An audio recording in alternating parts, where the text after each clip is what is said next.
I think if I hear you call me Becky one more time, six-pack, I'm gonna pop your tops. All six of them. Who are you?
Audiences everywhere are flocking to the Birdcage.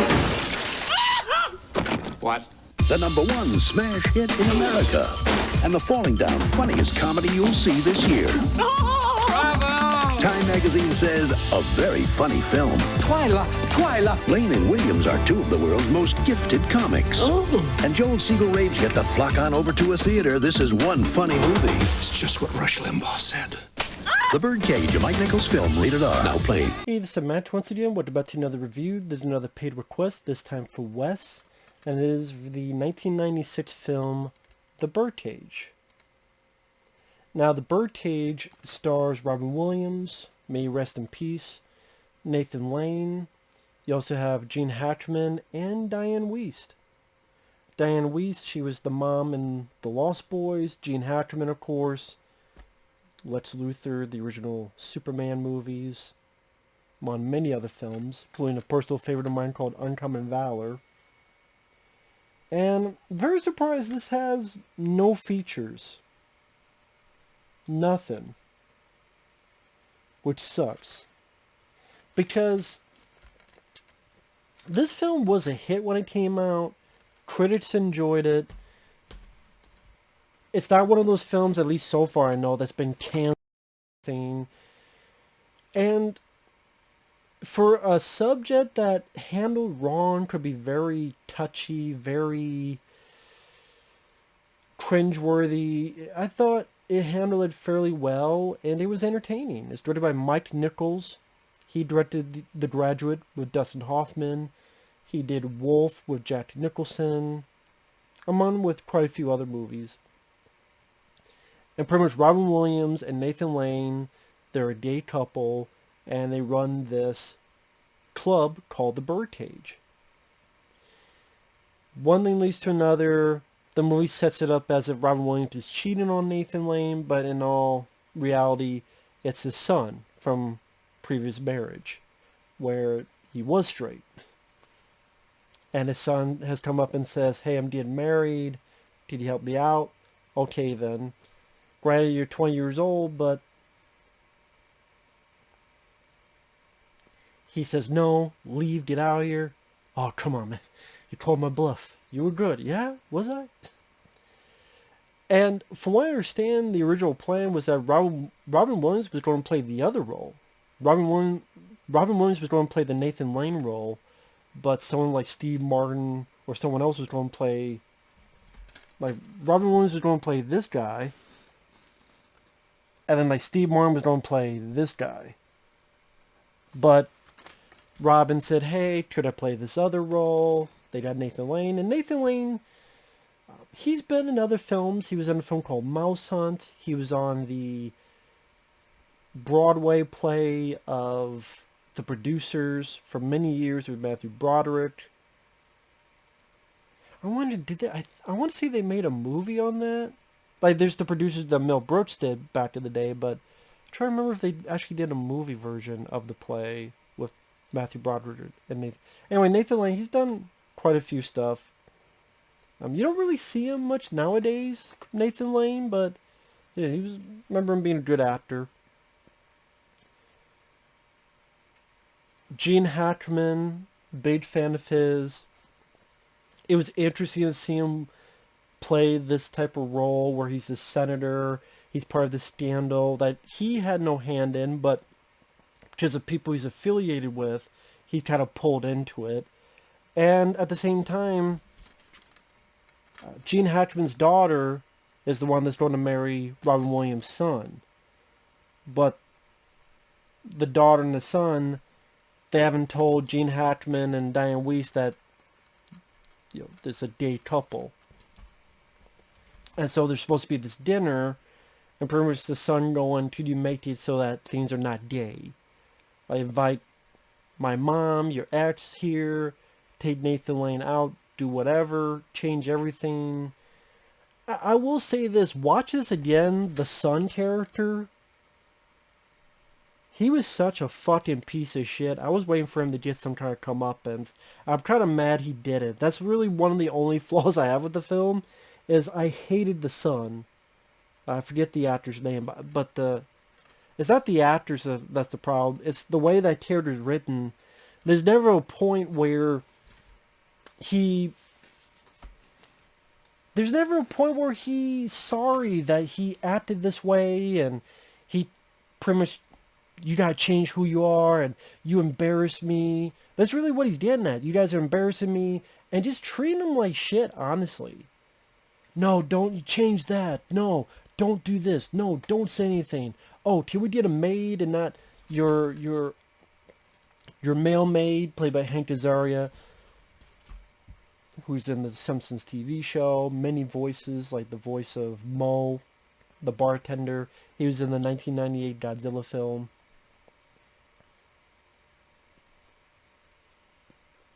And just the way the son just treats everyone. He's a fucking jerk. Don't add, subtract. Okay? This place has to look respectable. I bet you respect my fist after it's been up your fucking ass and play around like a puppet. Like a Muppet. Stupid. I mean, he's just such a goddamn fucking jerk. I was waiting for the son at one point to apologize to his dad for acting like a fucking twerp or a fucking dick. Like, hey, I'm sorry, man. Or just for Robin Williams and them to be like, fuck you, man. Okay? Which he does at one point early on, but then he backtracks and it's like, But anyway, to lay off that, I mean, just the 20-year-old son, fucking jerk. The daughter, I recognize the girl. It's Calista Flockhart from the TV show Ally McBeal. I think she's married to Harrison Ford. You never see this girl anymore. I guess once she got married to Harrison Ford, just like, nope. I guess she just fucking appeared.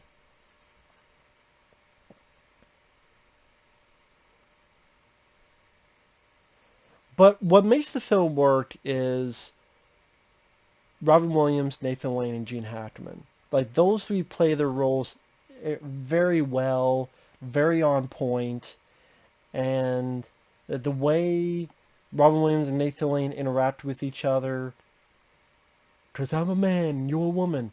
You're not a woman. Oh, you bastard!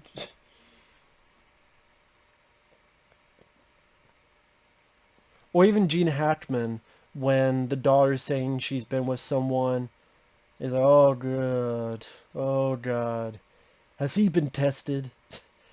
Just like Gene Hackman, almost his exasperation of this, and then during the whole dinner party, how Gene Hackman fully believes in, because during the party, the ex-wife can't come, she's stuck in traffic, so Nathan Lane dons this feminine garb, and because he thinks of himself as an actor, pretends to be the mom, and makes Gene Hackman a believer in all of it. And Gene Hackman even starts feeling sorry and going, oh, that's a real woman. She's a great lady. They don't make women like that anymore. And Gene Hackman sells it. And that's the thing, Gene, he does well in comedy. That's one of the reasons why I enjoy Loose Cannons, which is a film from 1990 with Dan Aykroyd. Gene Hackman is really the glue that, for me, that holds that film together. And he didn't do a lot of comedy. I mean, I guess the last film he was in was Newsport with Ray Romano, which was there. It wasn't great, but it wasn't that bad. It was just kind of meh. Kind of a meh movie. I don't think it's this catastrophe that some people made it out to be. It's like a forgettable. That's probably its biggest flaw. It's a forgettable film, but again, nothing egregious or anything. And Nathan Lane, he plays the role. Again, a role that in the wrong hands could be labeled very stereotypical, against gay people, homophobic. When it's not, it feels genuine in what the story's trying to tell. Like, no one in the film is making fun of gay people. It's a story that just involves people who happen to be gay. That could be a fine line for some people, but to me, it seemed fairly respectable to people who do happen to be gay.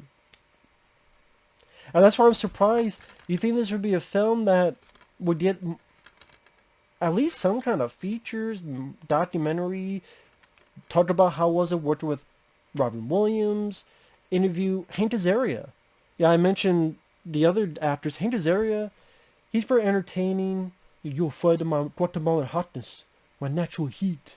And just how Robin Williams just gets more and more exasperated with what Hank Azaria is saying.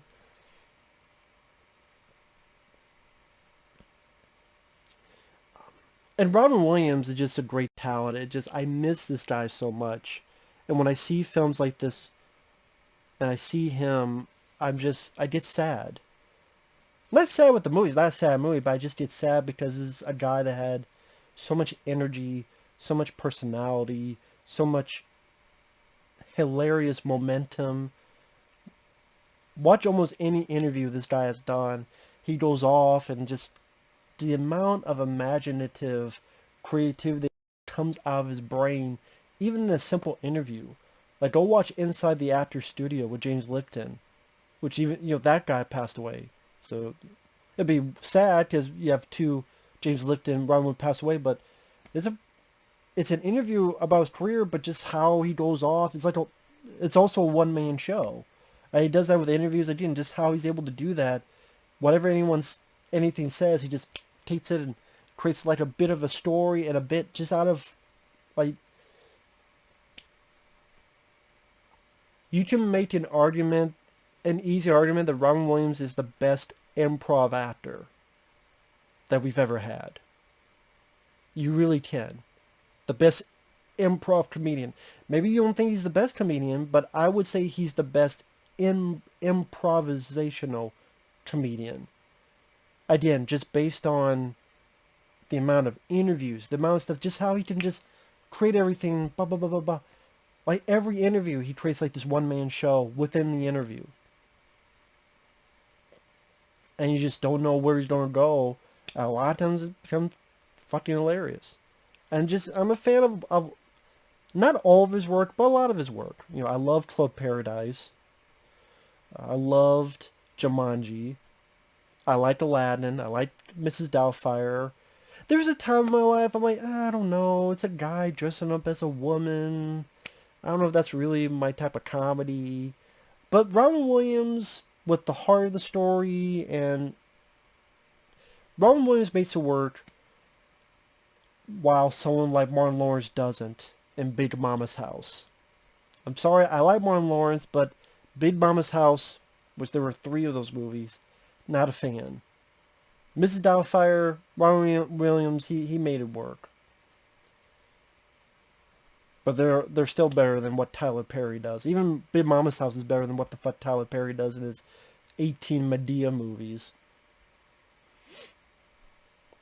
And speaking, like, okay, with Robin Williams, the bit where he's trying to teach someone to, as part of this play, and so Robin Williams goes to this whole like history of dance.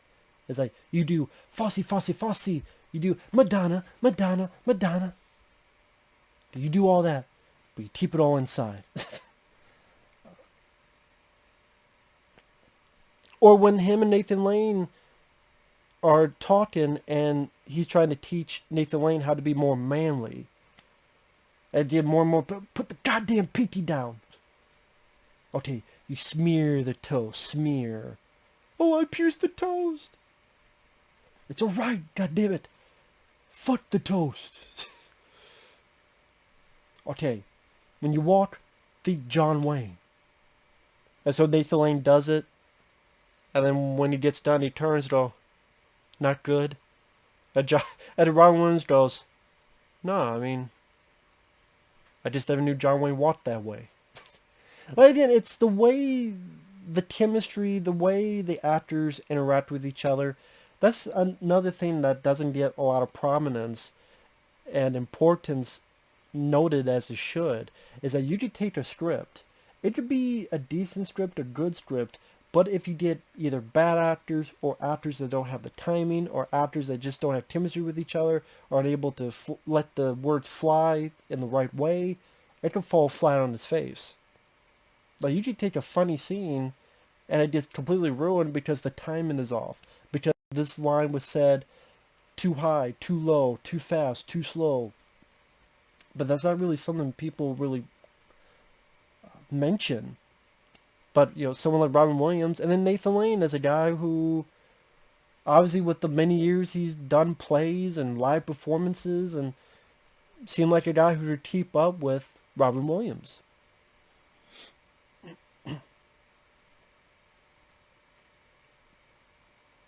And so when you have this dinner going on,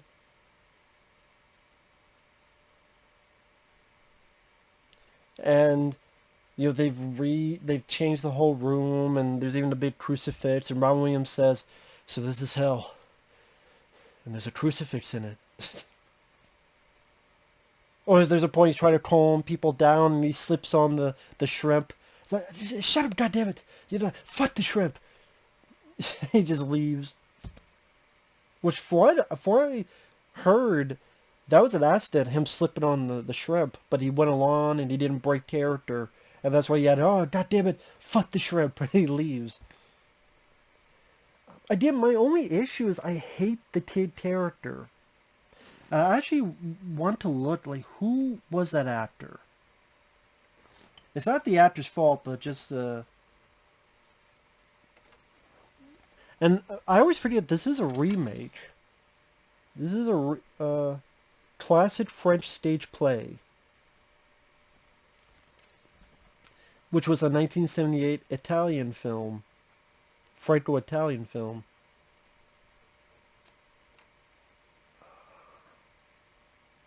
Dan Futterman. What else has he been? He looks familiar.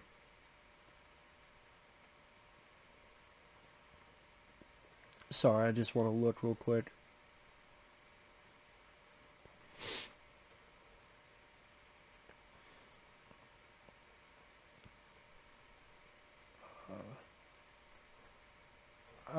Yeah, he's been in other stuff, but I don't remember him in, yeah, mainly TV. Mainly a lot of TV work. So yeah. It's not the actors, but just the way it's written, just not a big fan of this character. Just waiting for someone to give, you know, waiting for him to give comeuppance, honestly. Now, listen, the film did well. The movie made over $100 million in the U.S. on a $30 million budget. Worldwide, $185 million. But most of that was in the U.S. $124 million domestically. 81% Rotten Tomatoes, since people want to hype Rotten Tomatoes so much. There you go. Also, GLAAD, Gay Lesbian Alliance Against Defamation, praised the film. So it's not one of those, oh, it's...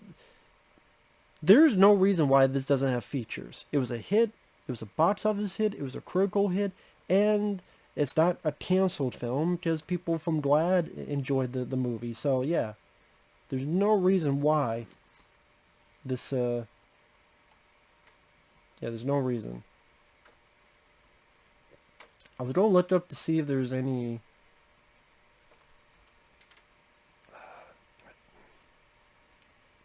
Stupid fly.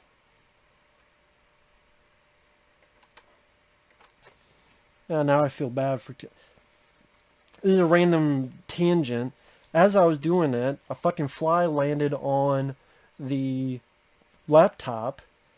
As I'm typing, I was like, damn it. And then I accidentally killed the fly. And I feel bad now. I know it's stupid. It's just a fly. I know, I just...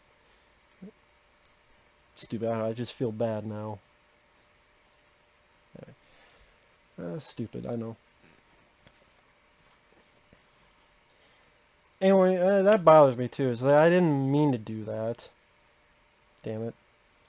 Yeah, I know it's stupid. Random tangent. So getting back to the film.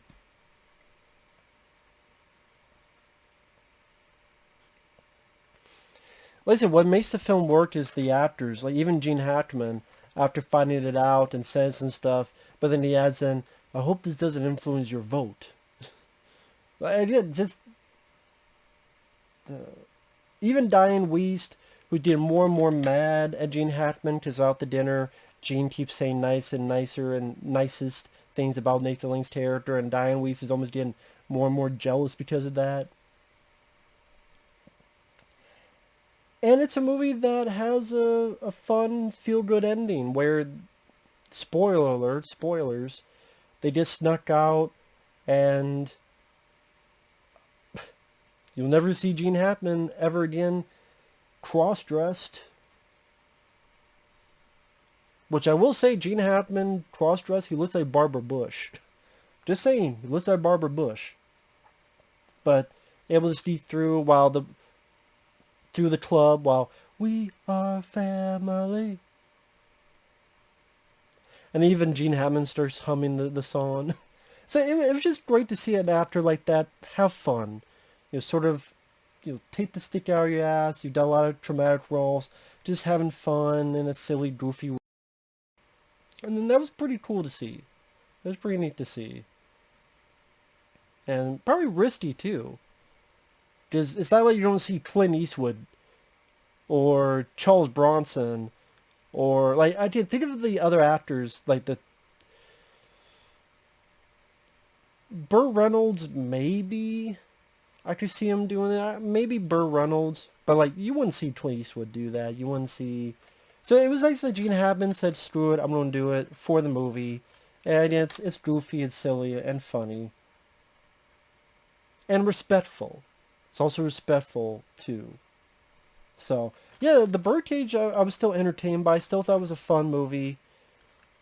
And, yeah, I just wish the son character... just maybe not as written to be such a dickhead. Because there's a point where he goes, what was it? Oh, don't talk.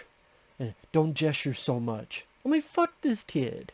And then there should have been a point where the guy's like, hey, I'm sorry. I apologize. You treat him like shit for your own stupid bullshit reasons. So, yeah, fuck the kid. Val. That was his name. The character named Val. Fuck Val. But anyway, that's my thoughts on the Birdcage. Well directed. Have no issues with the direction. Didn't really have much issues with the pacing. It's a little under 2 hours. Didn't feel too long. The direction, with the way the camera goes through it, how the set design of the club, how it's all set up. And it goes at a good enough pace. The actors did their jobs well. Again, there's really not much that I could complain about. So the Birdcage, still a fun movie, still a fun comedy, and worth a look if you haven't seen it, if you're like me and miss Robin Williams.